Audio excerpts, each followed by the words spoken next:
Welcome to our Roots unit. This video is titled Solving the Eating Question. The objectives for this video are as follows. The first is to introduce our unit. The second is to discuss the origins of humanity. And the third is to figure out how the humans solved the eating question. So here are some focus questions. These are topics that after this video you should be able to come in and have a robust conversation regarding these topics. The first of these topics is where the humans first settled.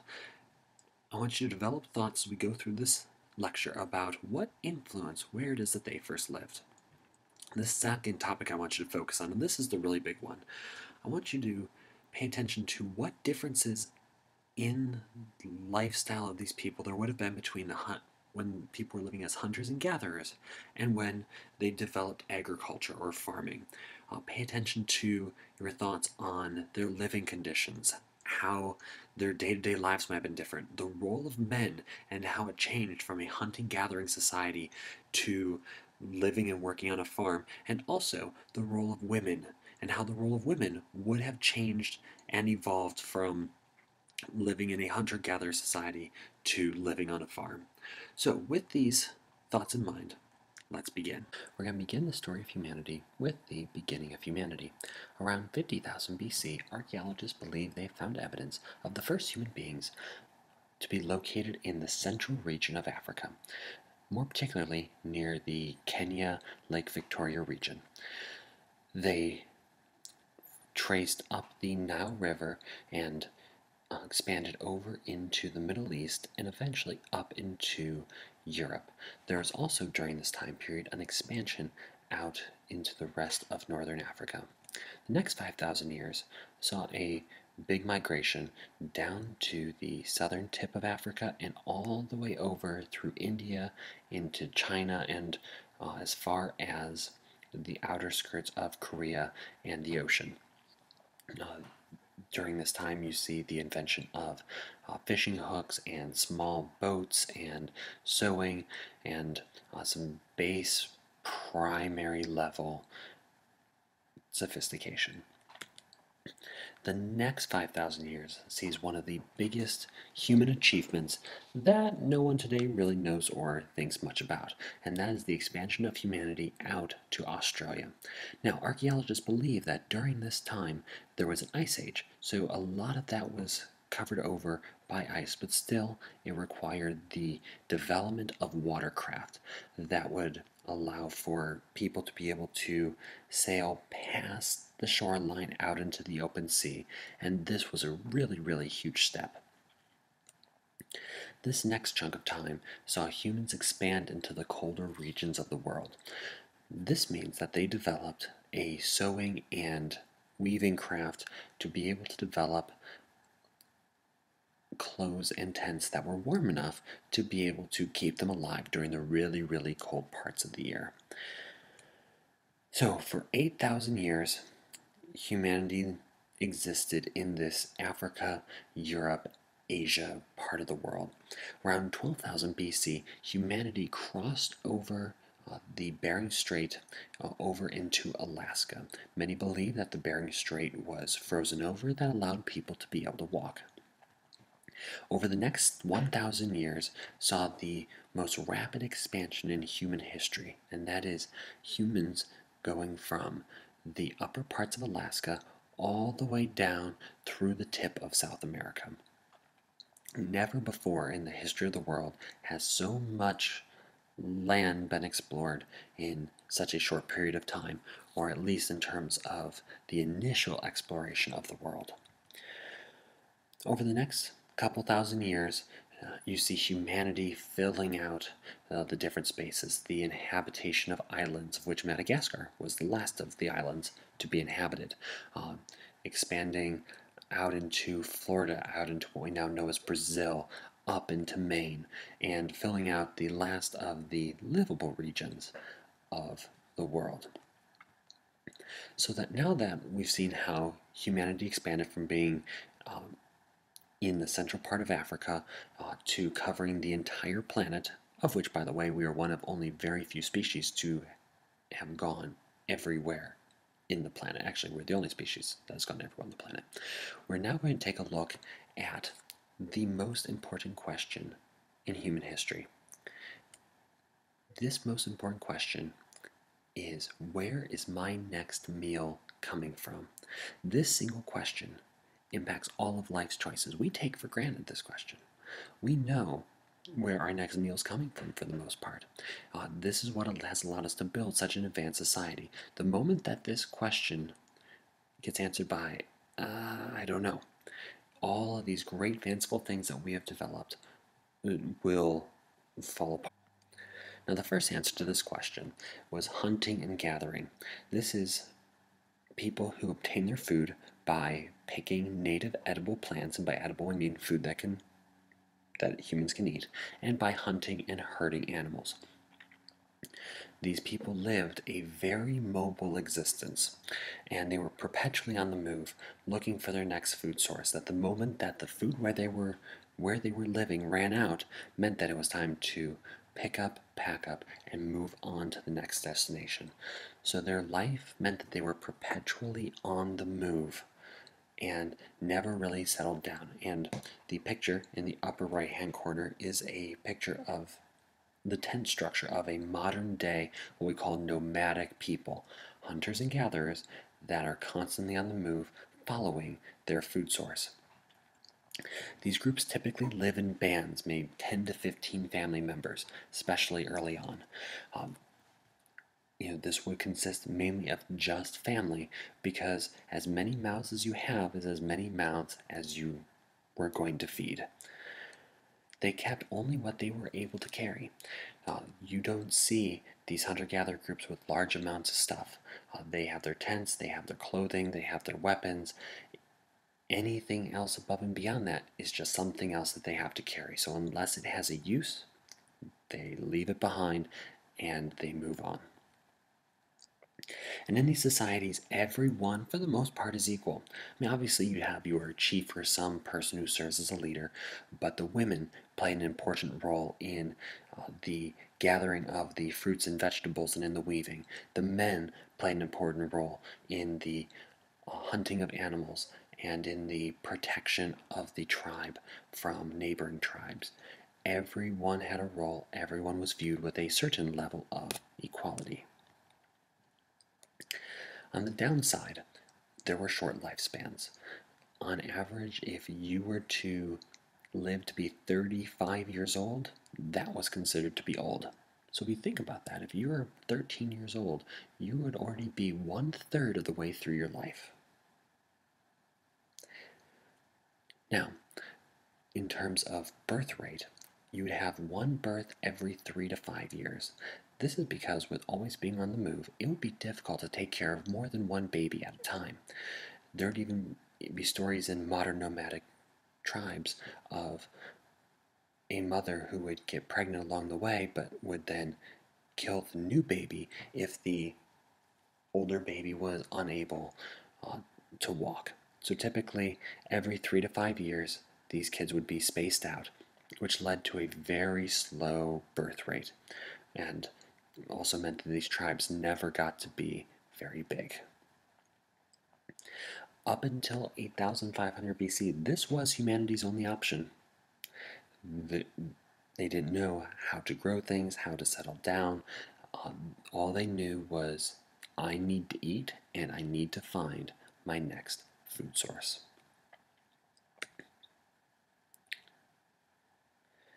The second answer to this question is agriculture. Agriculture is another fancy way of saying farming.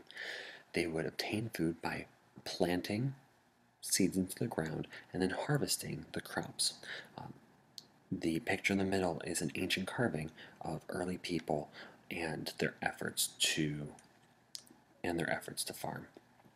They would also raise large mammals and other animals to serve as a labor force and to serve as a means of food and protection. The lifestyle on the farms. Initially, this was tough sledding to start off with. They lived in homes, but this also allowed them to accumulate possessions. They weren't constantly on the move, so they were able to start to build things that were useful that because they didn't have to carry them around, they could find other ways of storing them.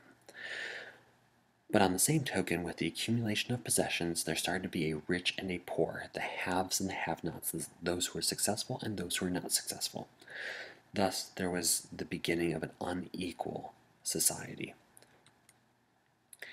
But as the knowledge of farming got better and better, you started to see longer lifespans.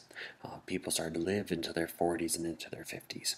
And also, you started to see more frequent births. Births were happening once every 1 to 2 years. Why? Because they could now build a crib to set the younger baby in while taking care of the older baby. They weren't constantly on the move. They weren't constantly having to pick up and go. Thus, it made it easier to take care of more kids. And with births every 1 to 2 years, that meant a rapid growth in population. The formula would look like this: more food equals more people, and the more people they had, the more food they would need, which means that they would plant more food, which meant that they would harvest more food, which allowed them to support more people, which the more people they had, the more need there would be for food, which caused them to plant more, and so on and so forth. Now, with a farming lifestyle, there was free time. For the first time in human history. See, when you're hunting and gathering every day, you're having to search for food. There is no refrigerator. There were no restaurants to go to. You had to go out and pick and kill what you're going to eat it before it's spoiled, and then move on and find something else. While it created a very balanced diet, actually much better than the early farmers, the early farmers were able to spend their time on other pursuits, because you would plant during the planting season and then you'd sit there and wait, and then be really busy during the harvest time, and then you'd sit there and wait. And during this time of waiting, when there was food, it gave them time to go explore. You see more art, you see more innovations, and this is a time where human culture really began to flourish. Now, with agriculture, there were certain effects. The first was they began to domesticate large mammals. Domesticate means to tame for human use. This meant they had animals for plowing, for milk, which was another source of food, and for meat. All of these things meant more food. It also served as a form of transportation. It allowed them to get from place to place, or more importantly, haul larger objects from place to place, something that they hadn't been able to do before. Now, this also meant new diseases. This is very, very critical, and we must get this point. With living in close proximity to animals, some of the animal diseases jumped over and became human diseases. Some examples of this would be smallpox, tuberculosis, the flu, and measles. Now, initially that was bad news. You had lots of people who were dying from these germs jumping from animals like cows and goats and pigs over to humanity. However, humans eventually developed an immunity to these diseases. So for those who live near animals, their families would eventually develop an immunity, so they'd be carrying these germs, but they would not be getting sick by them. This is super, super important, and a topic that we will come back to in future units. Another effect of agriculture was excess food. Excess food allowed there to be specialists, people like artists or a military, government leaders or craftsmen, people who could devote their lives to something else other than getting food for their next meal. The farmers would farm, and the select group of other people would be able to govern and organize and create and protect. This was very super important. Excess food also meant a bigger population, which meant they needed more land. And if you need more land, that means you need to expand. Unfortunately, with there only being so much earth, expansion would mean that you'd eventually run into other groups that would want the same land, and that would lead to more wars. It was also the start of central government. With starting to get large groups of people, you needed someone who was going to be in charge to organize these people, to organize the food, and to kind of set a basic parameter for how life was going to be run.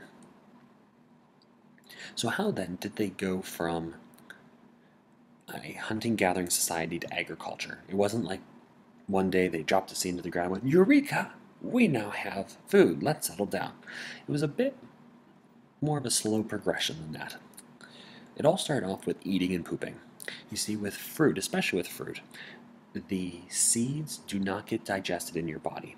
So when the fruit is ripe, it looks tasty, it has a certain smell, it has a certain taste, and the humans would eat it. It would go through their digestive system, and the seeds of the fruit would come out on the other side, surrounded by the poop, which would then serve as a fertilizer to fertilize the ground and make it easier for the plants to grow. Thus, when you have these groups that are constantly traveling around these same circuits, following these same animals or these same food patterns, you would have very similar places where they would stop to pick food to eat, which would then also lead to them going to the bathroom in very common places, which would lead to plants of certain fruit varieties and food varieties growing in these spots. So in many ways, they were spreading edible food and edible food choices without really even thinking about it. From there, they began to cultivate. They began to trim back branches. They began to take care of these plants and find and experiment with ways for these plants to grow better and more easily. This led to small gardens. Small gardens led to larger gardens until such point that there was enough food that they were growing that they could say, okay, we have enough food now that we don't need to be constantly going out on the search. We've got enough food here. We're going to settle down and work to make these farms bigger to make even more food. So it started with eating and pooping and eventually progressed its way over thousands of years to what we now consider to be a farm. So groups have a choice to make, to hunt and gather or to farm, and even to this day there are groups that are still having to make this choice. There are a couple key factors that lead people one direction or another. The first is the availability of wild food. If there's lots of wild food available, there's no incentive to take the risk of putting seeds into the ground in hopes that food will eventually come later. So with lots of wild food, there isn't that incentive. On the same token, if there's not much wild food, then there is an incentive to find something that will grow that can be more reliable. The second is the availability of domesticable plants and large mammals. Lots of tameable plants and mammals will lead people more towards farming. If there are no plants that can be domesticated or that can be planted, that can be controlled, if there are no large mammals to serve as a means of plowing and working the fields and whatnot, then it's very, very difficult to set up an agricultural society. And also the amount of time and effort to the amount of food. Humans are practical creatures. They want the most amount of food for the least amount of time and effort. So, in places where it takes lots of time and effort to grow food, but not as much to go just hunt and find it, they typically stay as hunting gathering. In places where it's easy to just drop seeds into the ground and have stuff grow, but really hard to go and track down wild animals, then you see them lean more towards the side of farming. It looks something like this. You have some groups that went all out hunter-gatherer. Even to this day, in parts of Afghanistan, in parts of the Middle East, in the Sahara Desert, in parts of Siberia, you have groups that are still hunting and gathering as we speak. East Africa, North Africa, this is very, very common. At this very moment, people living in tents, waking up the next day going, what am I going to eat? Where am I going to find it? On the opposite side, something we're more familiar with, the all farming option. We don't search for our food, except maybe in the fridge or in a grocery store where it's already nice and pretty packaged up for us. We have tons and tons of food that grows in our country that is all based around farming. Then there are other societies that have a mixture of both, that they do some planting and cultivating, but they also go out and hunt and gather. You see this a lot in tropical islands where they plant things like bananas and coconut trees and take care of those, but it's not enough to maintain a full diet for them. So then they go out and they hunt and gather, and it creates a unique symbiotic or balanced relationship. So let's take a look now at the start and spread of agriculture. To finish up, agriculture started in the Fertile Crescent region, somewhere between the Tigris and Euphrates River.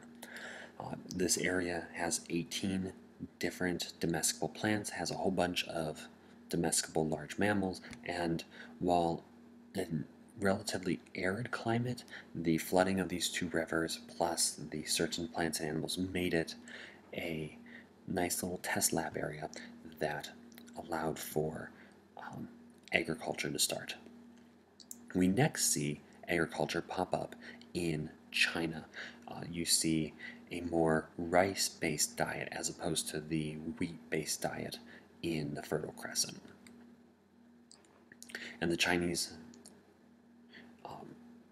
agriculture started between the Yellow and Yangtze rivers, which will be important as we move forward. It spread rapidly. The Fertile Crescent package of animals and plants spread out into the Indus Valley region in the western part of India. You also see at the same time in New Guinea a certain package of bananas and papayas and a different type of rice that they began to farm in that area. 6000 BC, you see the expansion of the Fertile Crescent package out into Eastern Europe and down into Egypt in the Nile River Valley. The Chinese package spread into South and East Asias. By 5000 BC, the Fertile Crescent package had spread out into what's known as the Sahel, or the region just south of the Sahara Desert. In 3500 BC, you see in Central America and in the Andes Mountains two different types of agriculture develop. In Central America, you see a corn-based diet, while in the Andes Amazon region, you see more of a sweet potato diet. By 3000 BC, you see agriculture spread into Western Europe and into West Africa. And finally, in 500 BC, you see agriculture develop along the Mississippi River Valley. So, in looking at this map, you see that there are 6 different places where agriculture developed, but those packages spread to areas that had similar climates and similar plants and similar animal availability to be able to sustain agriculture. Agriculture cannot and does not happen everywhere. It only happens in certain parts of the world where agriculture can be established. Otherwise, they are stuck living either trading for food or in a hunter-gatherer society.